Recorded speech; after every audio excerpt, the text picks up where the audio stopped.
All right, guys, welcome back to the channel. Man, Tuesday rant. Let's talk a little bit about it. Let's talk about Bassmaster. Congratulations, Ed Laughlin, from my hometown, Richmond, Virginia, for winning the Bassmaster Elites on Champlain, and Mike O'Neill winning in the St. Lawrence Northern Swings. Man, smallmouth. That's what it's all about. So Neil took home the championship round on Championship Sunday for Major League Fishing on the St. Lawrence. But let's get into this, okay? Because there has been a ton of just what I would call fake news, I guess, if you want to put it in a political context, misinformation, and it's just starting to get really out of hand. And frankly, the people that are projecting that kind of stuff, people like Randy Blaukat, for example, at some point, you just got to wash your hands of it, because in the real world, most people want to deal in facts. It's great to deal with emotions and sensibilities and all that great little snowflakey BS. But for me, you guys have followed this channel for like 2 years. I break stuff down like analytical, metrics, and coding. That's kind of like what I do in the real world, okay? So I just apply it to fishing. And the stuff that Randy Blaukat is putting out there right now, especially after these events, is just absolutely absurd and baseless in fact. Like, Randy Blaukat made a couple statements, okay, that it just baffles me that people think that he's a reliable resource for fishing information anymore. We all have our opinions, and obviously opinions are great. But you can own your own opinion, but you can't own the facts, right? He made a statement that he talked to an MLF angler. So a professional angler who fished in the St. Lawrence event for Major League Fishing Bass Pro Tour this last week. And he made the statement that this angler did not name the professional angler. Okay, I understand that from a content perspective. But when you make this kind of statement, people are going to be calling for you to name the angler that provided that information to you. He made the claim that 50% of all of the smallmouth and, bass, okay? Because you can catch largemouth up there. 50% of all the fish caught died. 50%. Here's some facts for you, Randy. That would mean that over 260 pounds of fish died on Sunday alone. Over 535 pounds of bass were caught on Sunday, the championship round. Just one day. 20 anglers went out, caught 170 bass, weighing 535-ish pounds. That would mean that roughly 260 so pounds died. Seen that come across any of your all's feeds anywhere? Have you seen the state of New York, do anything? Like, you don't think that would be like a major thing?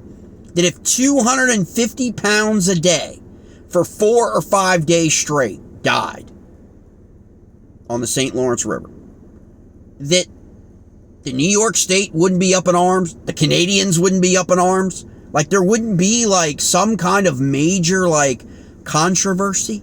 50% of all the bass caught died, according to Randy Blaukat and his source in MLF.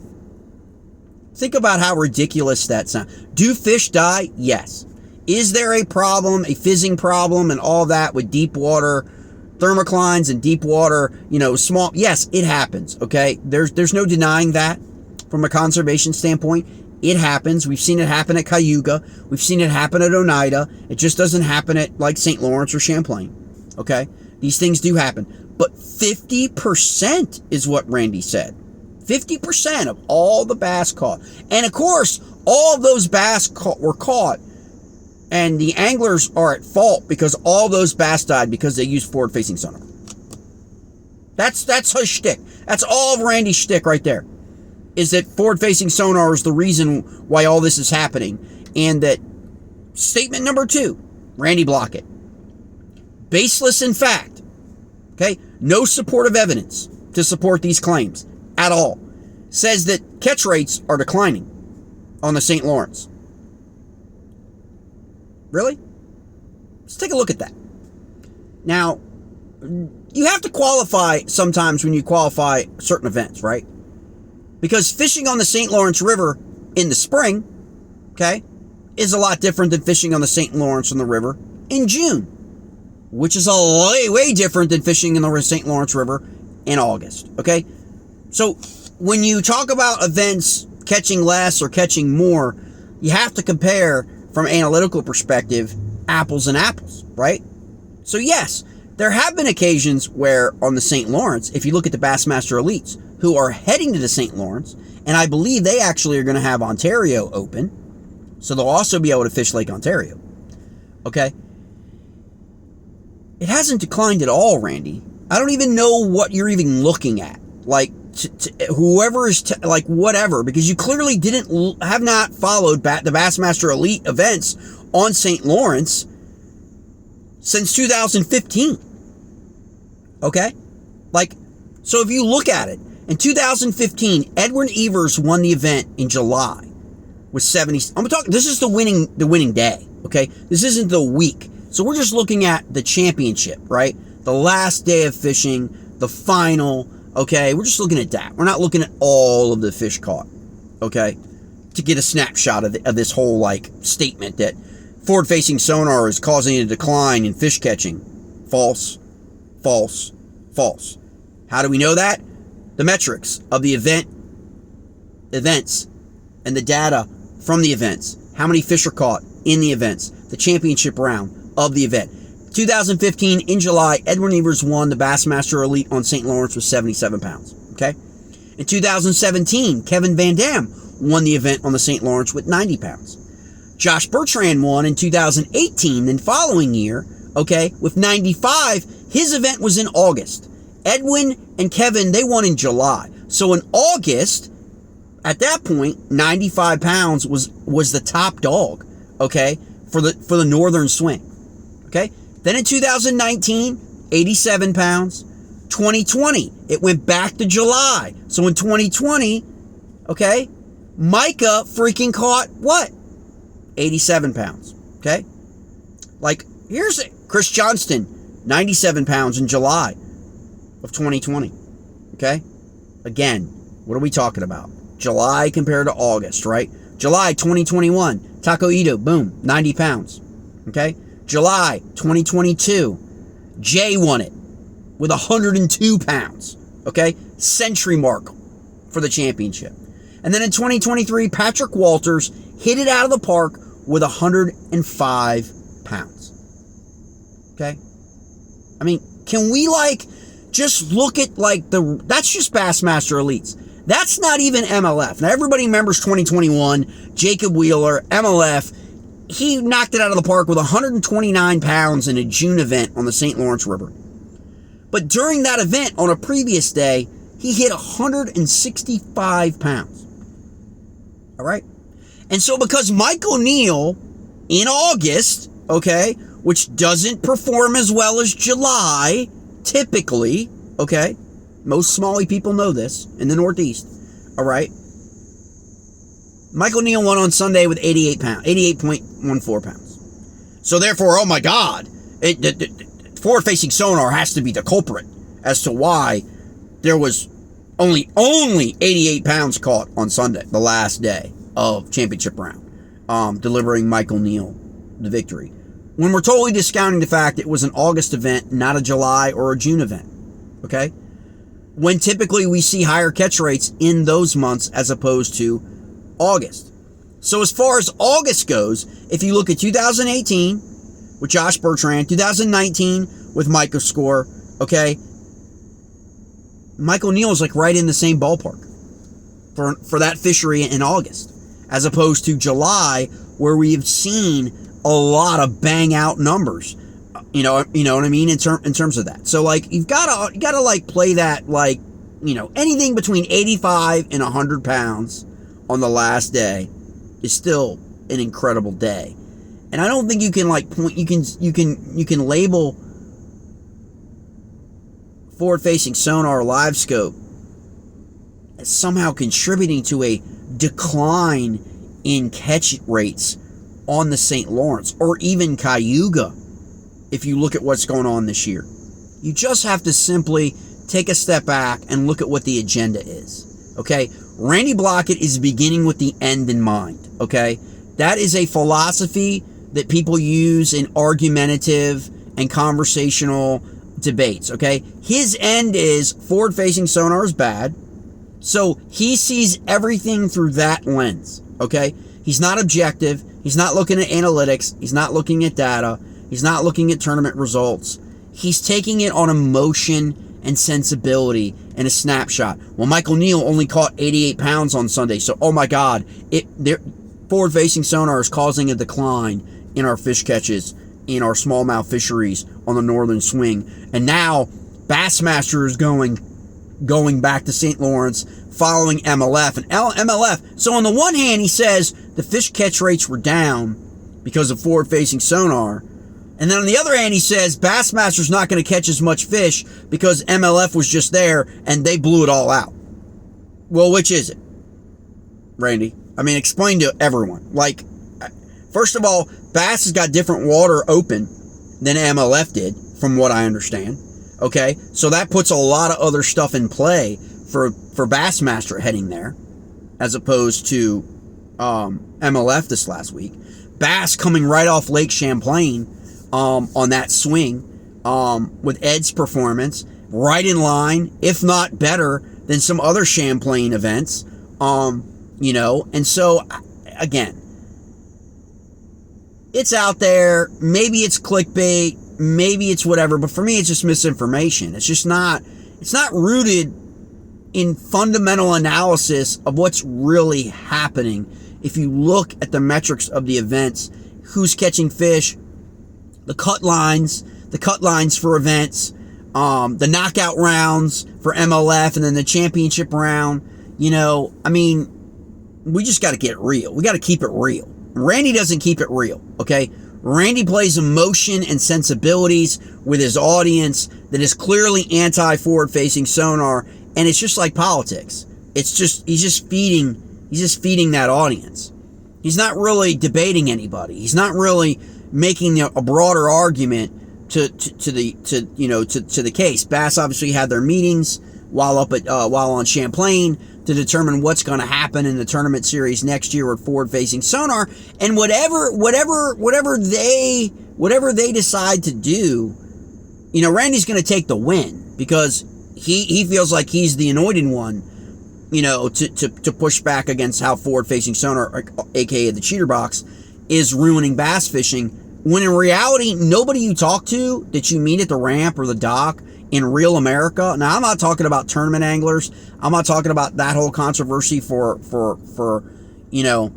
generational shifts between the rookie class, I'd say the under 30s, and then the over 40s, like, the generational shifts. I'm not saying that controversy doesn't exist between them with technologies that will always exist that way when new innovative technologies come along. I'm just talking about the average person out on the lake or out on the river that's got, that is trying to master, forward facing sonar. None of them are like, in that camp. I don't know where all the people are who are anti forward facing sonar. Most people are kind of in the middle. Most of the argument, if you listen to people who have an issue with forward facing sonar, it's not the technology. Okay? I know plenty of people who have forward-facing sonar that don't like forward-facing sonar events on live. Okay? Because people are just standing looking at it. So there's a total disconnect between the two. They're totally different. The technology can be phenomenal, but the entertainment value doesn't match the technology. So from an entertainment standpoint, it's not as exciting to watch for a lot of people. Even people who have forward-facing sonar that love it don't tune into MLF Live or don't turn into Bass, their live shows, when these events they're going down, because they just don't like the entertainment value. But that does not translate to them not buying forward-facing sonar or not utilizing forward-facing sonar. They're two entirely different things. And Randy Blaukat conflates that all of the time. He conflates that people who don't particularly like to watch people fishing with forward-facing sonar to being anti-forward-facing sonar. That's not the case. Okay? If you talk to average people, you know, that are just fans of bass angling, it's more of the entertainment value that they feel, you know, of staring at people looking at a screen down. And that's fine. There are things that they can do to mitigate that. I'm going to do a video here for 2025, what like I would like to see, just subtle, just changes to the tournament that like I think most people can get behind if we stop accepting that we have to have this immediate gratification every second, that everything has to be live streamed, that everything has to be as it happened, when it happens, we need to show it first. As opposed to the old days where like they edited everything, right? And so it was just completely different. Like the entertainment value was higher because they edited it and they cut out crap. You know, they showed all the catches and they knew who performed well and they got that footage. And so people got to see a lot of the catches and a lot of the techniques and a lot of the anglers condensed in an hour or 2 hours, as opposed to live staring at the select anglers that they anticipate to catch fish that may not catch fish, and then they're left with a lot of just nothing on their live stream while they're waiting for people to catch fish. You know, that's something I think they need to take a look at. Okay, in terms of the do we really, does it have to be a live stream, right? Do we have to go that route, right? I mean, can we go to where a modified form where we have maybe the live stream, you know, at the end, at the championship day, okay, but not during the knockout rounds of MLF, right? They're like 1 day behind, right? At the end of the day, the championship round always gets the most views of any of the days. That's always where the money comes from, is the championship round. Why is that? Most people are home on the weekends. Most people aren't working, okay? Again, we have our phones, we've got all our stuff, but a lot of times, most people don't get to tune in until Saturday or Sunday. That's just the reality, okay? And you know, less and less and less people are home than 3 years ago, 2, 3, 4 years ago throughout COVID. So a lot more people are returning back to work because you have to, because of inflation, because of that Bidenomics, right? Like, am I right? Everything costs more. Gas, groceries, everything. Not trying to make it political, but a lot of people that I know that were home for 2 years are now going back to work. Okay, so they're only fishing now on the weekends, when they were fishing a couple times during the week and on the weekends. Now they're only fishing on Saturday, and then they can watch the championship round on Sunday because they're working Monday through Friday. Okay, that's just what's happening right now with the economy. Okay, but this stuff about forward-facing sonar being the culprit, well, first of all, the catch rates aren't down. I documented that. If anybody wants the actual stats, analytics, I'll be more than happy to post them. Send them to Randy. You know, sort of fact check the Randy Blaukat YouTube channel. Just doesn't make any sense. I mean, Patrick Walters caught 1,680 ounces for 105 pounds. Yet, forward-facing sonar is destroying our smallmouth fisheries and reducing our catch rates in major tournament feeds. Okay? Jay, the year before that, 1,641 ounces, which is about 102 pounds. Don't think it's really forward-facing sonar, Randy. Again, it's more of, when you compare tournament date to tournament date, it's more the time of the year, whether it's June, July, or August, that we really see them get on them at certain times of the year on the northern swing. That's what it has more to do with when you see these drops of 10 pounds. Usually it's about 10 or 15 pounds on the championship day. It's usually then, if you see that, you can look. Michael Neal, 88 pounds, an August event. Okay? Not a July event, not a June event. Okay? We see that on rivers like the Potomac River as well, whether you're in there in the spring or you're in the summer. Okay? This is just, we see in our area, in the DMV, all the time. When MLF is coming back next year, I think they're on the James River and the Potomac River, Bassmaster, you know, and so, like, I mean, we're going to see it. And it has nothing to do with forward-facing sonar. It has to do with the time of year, compare apples to apples, right? Year over year.